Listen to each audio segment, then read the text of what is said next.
Hello, I'm City Administrator Steve Barg for the City of Marshfield. Welcome to the post-council meeting news conference. This is for the meeting on Tuesday, January 11th, and I'm joined by Mike Warren representing Hub City Times. Mike, take it away. All right. Thank you, Steve. Good to be back. In 2022, we are talking about a January 11th council meeting, which was the, I believe, first of the year. Correct. So here we are off and running in the new year. Kind of a slow start to the new year council-wise from an agenda standpoint, not much happening on the agenda. I guess the one big item, my big takeaway from it was, I guess the word exciting came to my mind when I was watching the meeting. It sounds like a real exciting opportunity, I guess. There was a presentation done by Mid-State Technical College. I forget her name offhand.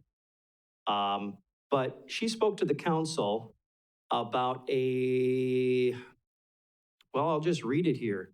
The Advanced Manufacturing Engineering Technology and Apprenticeship Center. I think they call it a META for short, at Mid-State Technical College. Maybe just give us a thumbnail sketch of what this is, what the council heard, and I guess, was there an ask on behalf of MSTC? If so, what are they asking for, seeking from the council / City of Marshfield? Why don't I start with the first part about the proposition, the project. Very exciting. There were several members present here tonight or last night to present this, but they are looking at building a multi-million-dollar facility along Highway 39 in Stevens Point. And the first thing you might think if you're watching us right now is thinking, well, what's that got to do with the City of Marshfield? Well, certainly the Mid-State campus serves Stevens Point, Wisconsin Rapids, Marshfield, and Adams. So it's good for all those communities and those counties, including Wood County and the City of Marshfield. And they just recently were awarded by the state of Wisconsin, big presentation by Governor Evers, $9 million, I believe, toward that project. And this will provide many, many opportunities for great courses and areas of study for people in the technical skills. As you mentioned, advanced manufacturing, engineering technology. It's going to be a great place for people to learn trades, to learn really good saleable skills out there that are in demand and are in need and are good paying in so many situations. So it's good for people here that will be able to plug into that, and we're excited about it. Going one farther than that, though, ultimately they did go through the list of sponsors they've gotten, including a number of corporate sponsors from right here in Marshfield. Hastreiter is one of them, but there are several others. I saw Simplicity on there, and we had people in the gold, silver, bronze categories. And at the end, they did ask if the city would consider being a part of it as well. It was not a hard ask. It wasn't something that was the focus of the presentation, and they didn't ask for some certain dollar amount. They just asked us to consider being a sponsor at some level. And they also talked about just wanting our support in general for this project. In other words, they might want a letter of support as they seek other funds, and letting it be known that we are partnering with them and all the other municipalities and counties to try and make this thing a reality, which it looks like it can be. So, yeah, I'm not sure what the follow-up is yet, Mike, in terms of what we do with the request part of the presentation, but I'll certainly talk about that with the council president and others, and we'll see where that goes. Yeah, and it was the name that escaped me earlier. Dr. Shelley Mondyke was I think she's the president and has been now for probably a handful of years at MSTC, who gave the presentation. Yeah. Yep.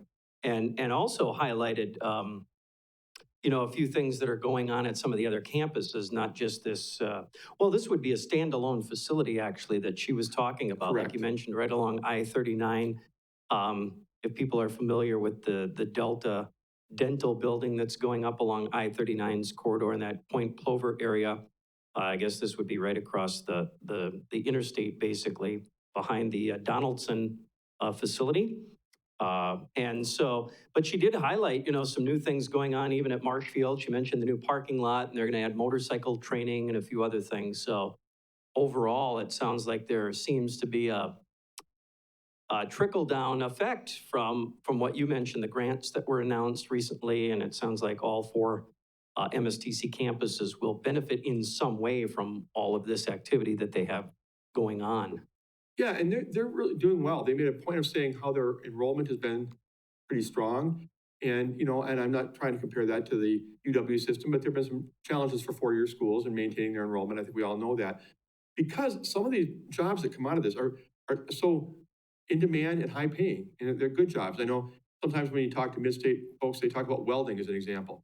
Welding by a lot of people is thought about in the old days of this really kind of dirty job and, who'd want to be a welder? Well, the technology has come a million miles from that. And not only are welders in high demand, but it's a good paying job, it's a clean job. So the interest in mid-states programs has really grown in a lot, even in the recent years. And, one of the things when we talk about it being on I-39 is whether it's in Point Plover, whether it's in Rapids, whether it's in Adams, whether it's in Marshfield, it's available to all of our residents here without going very far. So even the programs that are not offering courses in Marshfield per se are accessible to our residents. And these are the skills that people need to get really quality jobs in the years ahead. And so it's exciting to see that they're growing, that they're offering more courses, more training to people in central Minnesota. That's where I'm from. Central Wisconsin. It's a great thing to see. Well, she also mentioned that it's not just for our region, but a statewide thing, because she said what they're finding with a lot of their programs is that, Madison, Milwaukee area people, Southern Wisconsinites are willing to come as far as central Wisconsin to the north, but not much farther. And, Right. and people from, Ashland and Bayfield and Rhinelander and all these northern areas of Wisconsin are willing to come as far south as central Wisconsin. And they don't want to, get into the Madison, Milwaukee urban areas of the state to do things like this. And so this makes perfect sense, really as sort of a statewide kind of thing, and not just a central Wisconsin region type initiative or facility. Right. No, I agree. It's a great location for this improvement. And you can tell that there's a lot of buzz about it when you look at the dollars that are coming in from not just companies in the Point area, but again, the other communities, the other counties, all coming together saying, look, this is good. This will help our residents. This will help our young people, in particular, coming out of high school. A lot of folks are wired for four-year colleges. Others aren't. Others are looking for occupations that require technical training and skills. And again, highly technical training in many cases now. I can't see this as anything but a win-win. Again, whether the city contributes dollars or not, as opposed to just letters of support, is yet to be seen, but I can tell that we are excited about this. Okay, anything else on that? No, I think we'll hear more as we go along, and like I said, it may come back to the council, but for right now, I think there's just an excitement and really a buzz, so to speak, about the opportunity to see something like this built so near us. Yeah, absolutely. Yeah, she said they already have 10 million in the bank and more is coming in. Yep. And so that's good news. Another agenda item was a request to hold special council meeting on January 25th to review a study of a possible shared site between the city of Marshfield and Wood County. Do you want to explain what this is all about? Yeah, back in July, the Board of Public Works and the council agreed to execute an agreement proposed by Dan Kinneck, our Public Works Director, to hire a consultant, Barry Antos, out of the Milwaukee area, to work with the city and county officials on the possibility of a joint shared site down in the southeast part of town. It's in the area of Galvin Avenue down there. And it's a property that's large enough to accommodate, without any doubt, the needs of the city's public works garage, if we want to move from downtown, which we've talked about many times, and the Wood County Highway Department. So you talk about this and you say, well, these kind of projects are hard to do. We've looked at building a new garage somewhere else, Mike, and the cost is just very high. But what if we could combine at a site and maybe get some efficiencies, maybe even a shared building with the Wood County Highway Department? So what Barry Antos has been looking at for the past 6 months, and they're ready to report on now, is various options. In other words, we could be on the same site, but with separate buildings and totally separate operations. Like a marriage that's not really a full marriage, if you will. Or we could be, in the same building, the same structure, but kind of, we'll do our thing, you do your thing. We won't really have a lot of sharing. Or we could even be more sharing than that, more services and all that goes with it. So the question is, what level of integration would we want? And so what Barry Antos is going to do on the 25th is they're going to come here, they're going to go through the study results, and they're going to say, Here are three alternatives based upon no integration, some integration, or a lot of integration between the two operations. Here's the pros, here's the cons, here's the costs, here's how it all lays out. And take questions from the council and the Wood County highway officials who we're inviting to that meeting and see where it goes. You know, the price tag will be what it is, but is this something viable for the two ends? Would it work for the city? Would it work for the county? And if so, can we make it happen? It'll only be an hour, and then the council will go on to its regular meeting, but it will be a starting point to get some real data and some real information on what it could look like and how it could work. Because basically what the current site just isn't working, it's landlocked and they're out of room, or, I mean, what are the main issues as to why they would move off the current site? It is true that we don't have a lot of added land to work with, to grow, but the bigger thing, I think, Mike, at least from my perspective, and I think with other people as well, you really don't normally want your public works garage downtown. You know, when you come in, let's say you're driving in from Spencer on Highway 13 and you look to your right, you want to see residential, maybe some, you want to see maybe commercial, maybe some nice residential, multifamily or whatever. You don't normally want to see bucket trucks and snow plows and blades. And that's nothing against our crew. I mean, they do a great job, and that's what they need to do to store those equipment and vehicles outside. But you wouldn't normally put that in your downtown. So we'd like to free up the downtown space for more commercial or other kinds of development. And the only way we can do that is to get this operation moved. It's not the end of the world there. We can live with it. We could live with it for a long time. But from a planning perspective, it's an interesting opportunity. And it's not like the city is sort of being pushed out of there by it's not like you have something on the drawing board to put in that space, and No. that's why you want to free it up. You're just looking to run a more efficient street division, basically. Is that what it comes down to? That's a big part of it. I will say that the West 2nd Street Corridor project that's being discussed right now, trying to take the 2nd Street Corridor going west from Chestnut, over by the post office, over toward Stephen Miller Park, making that end of town, nicer and better. It is an interesting prospect that we might be able to move the Public Works Garage. We have one of our fine businesses, Weinbrenner, that is actually looking at their options to maybe build elsewhere in the city, maybe in the business or industrial park. So, I mean, we don't have any plans or particular proposals of what we would do with the land, but we're looking at maybe over time, would there be a means to try and make that a little bit less industrial and a little bit more downtown friendly than it is. And that's no disrespect to either operation that we have there now. The garage is a great job, and Weinbrenner is a wonderful business, but that's part of it, along with what you said about efficiencies of operation. So there's no hard and fast plan.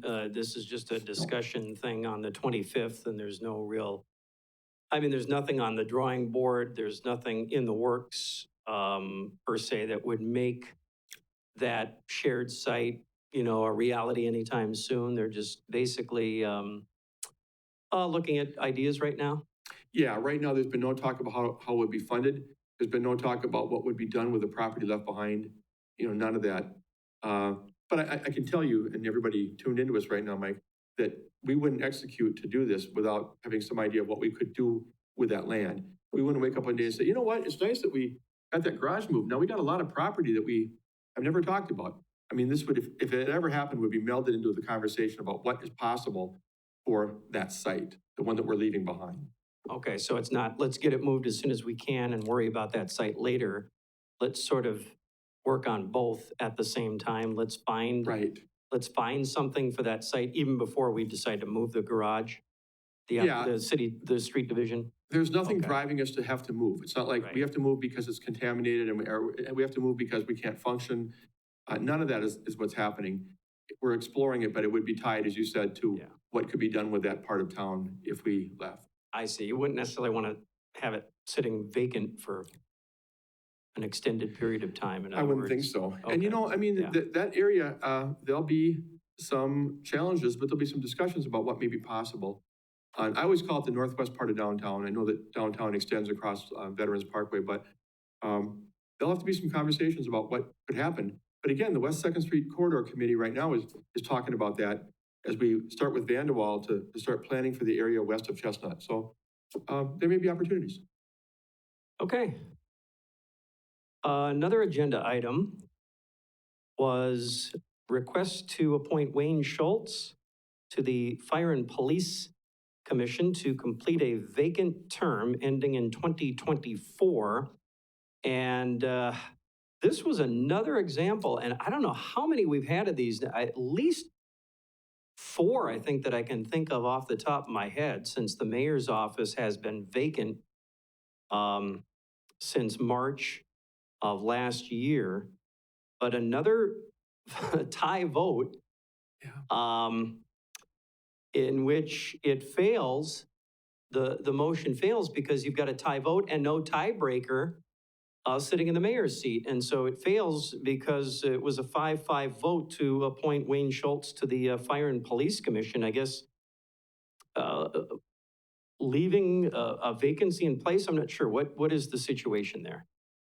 Well, a couple things. First, you're definitely right about the 5-5 tie.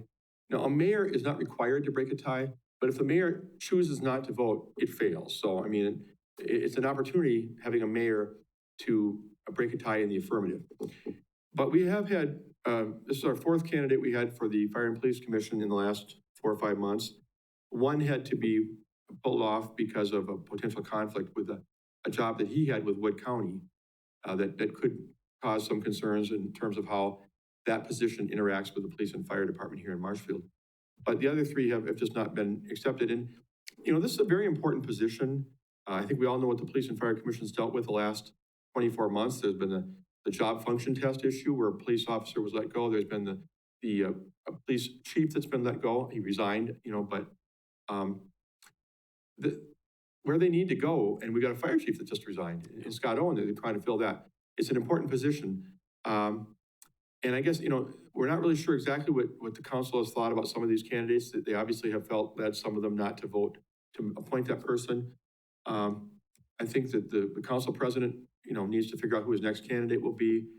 Maybe he'll try to get a sense of what the concerns were with the previous applicants so that he doesn't bring forward somebody that they don't want. But I'm not really privy to those conversations. I don't know how those votes have been taken or how they've turned out the way they have.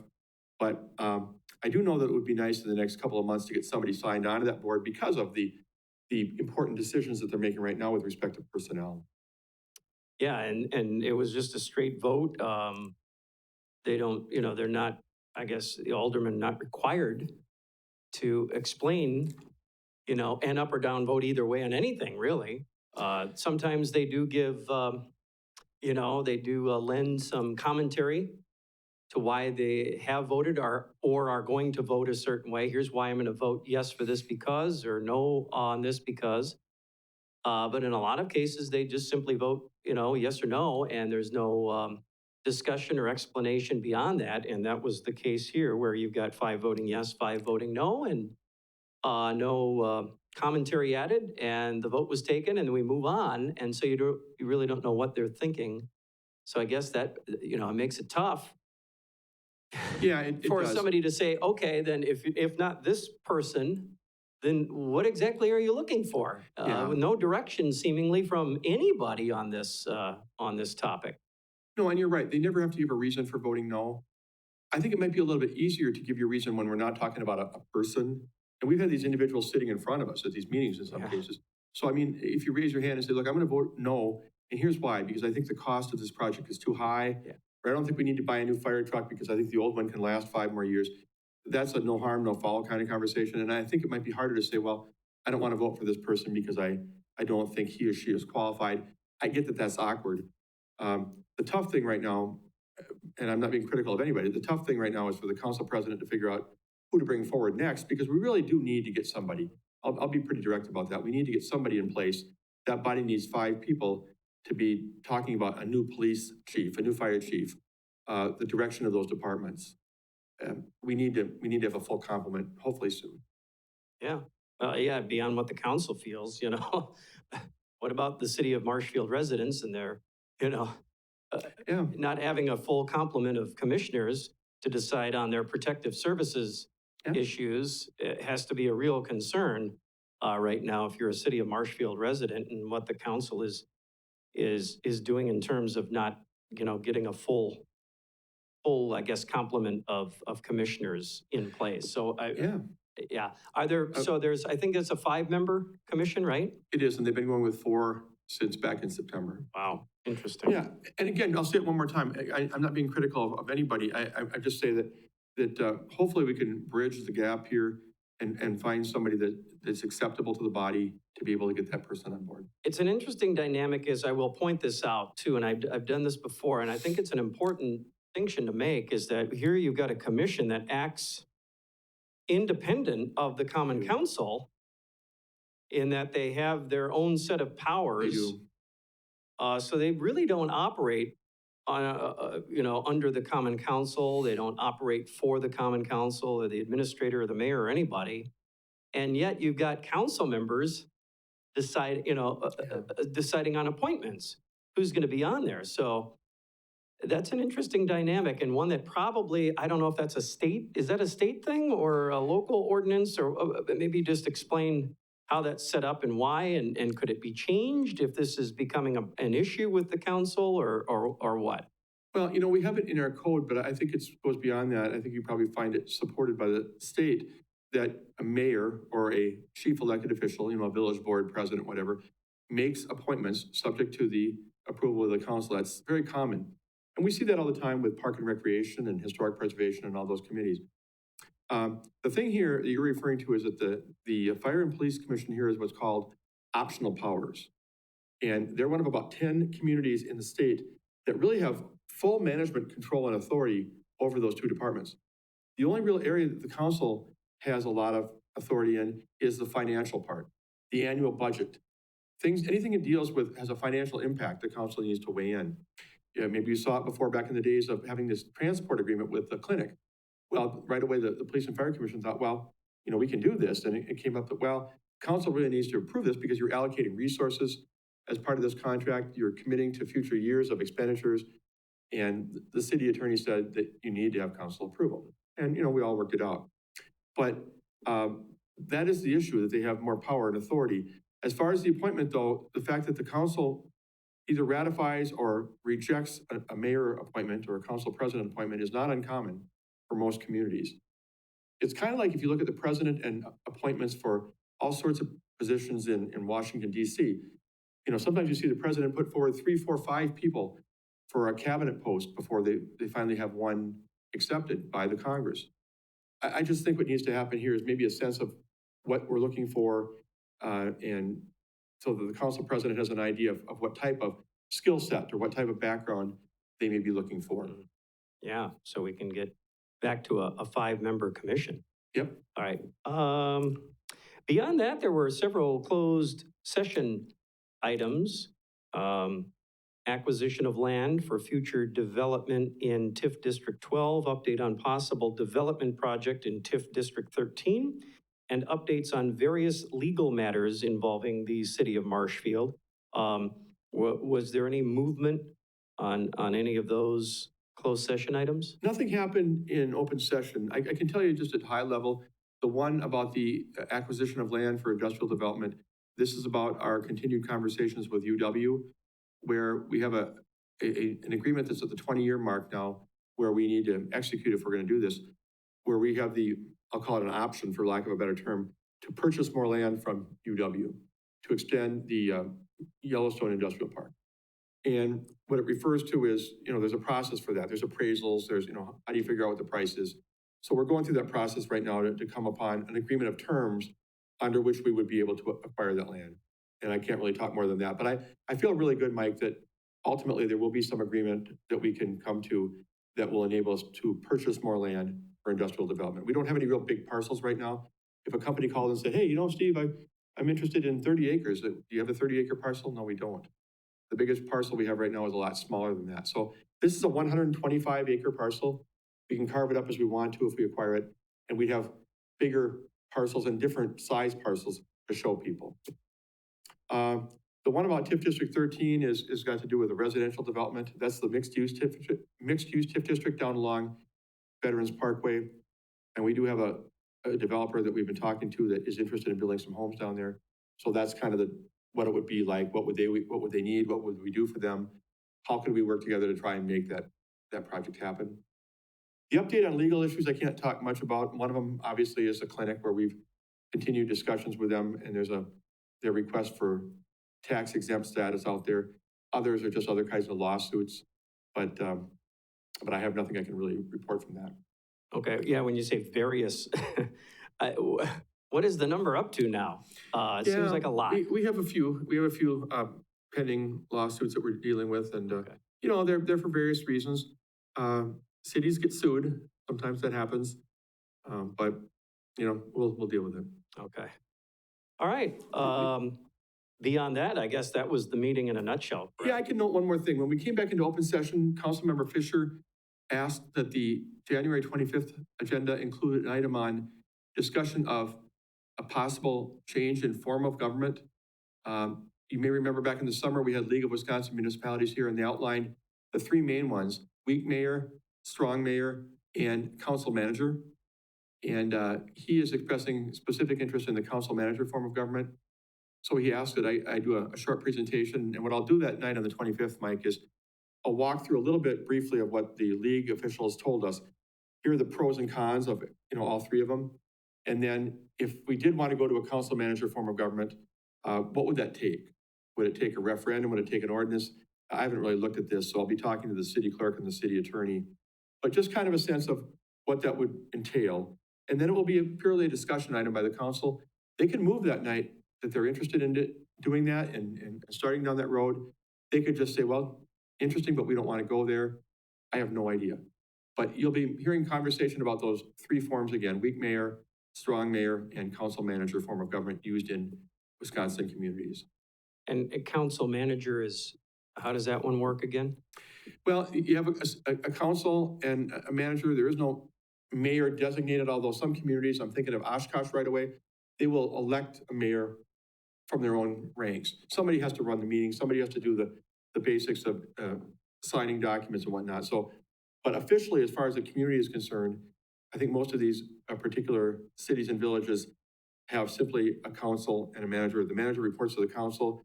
The manager has more authority than an administrator does, like me, in terms of being able to hire and fire without permission of the council and some other things, you know, sometimes a higher threshold of what they can spend without council approval.